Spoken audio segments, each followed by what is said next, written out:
नाज़रीन, जाती सिंधी मीडिया जे ॾिनल सॾ ते इलम पिरायो सिंध सवारियो जे सिरे हेठि 5 डिसंबर ते थींदड़ शानदार प्रोग्राम जे लाइ तयारियूं ज़ोर शोर सां जारी। जंहिं सिलसिले में द स्मार्ट माइंड स्कूल में उस्तादनि शागिर्दनि पारां सक़ाफ़ती प्रोग्राम मुनक़द कयो वियो। उस्तादनि ऐं शागिर्दनि तक़रीरूं कयूं वयूं, शागिर्दनि तिबला पेश कया ऐं सिंध जे सक़ाफ़ती गाननि ते रक़्स पिणु कयो। प्रोग्राम दौरान उस्तादनि शागिर्दनि मीडिया सां ॻाल्हाईंदे चयो त सिंध जी सक़ाफ़त 50,000 साल पुराणी तहज़ीब आहे।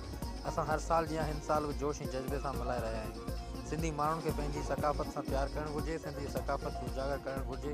हिननि वधीक चयो त असां सिंधी मीडिया पारां इनायल 5 तारीख़ ते दोस्तनि सां गॾु हूंदासीं। सक़ाफ़ती प्रोग्राम जोश ऐं जज़्बे सां भरपूर नमूने सां मल्हाईंदासीं। जो हलन 5-7 ॼणूं हेडन कंधन सां कामणूं किन खे नथूं किन वींझड़ा सिर ते समूरियन सेंधड़ा गुजरन भरिया पाणी घड़ा किन कच्छ ते किन बेलड़ा हूं लाड मालुड जूं अचन लाड मालुड जूं अचन ॾिस लाडलियूं महराण जूं जन्नत फिरदौस आहिनि भई कंजूं महराण जूं जन्नत फिरदौस आहिनि भई कंजूं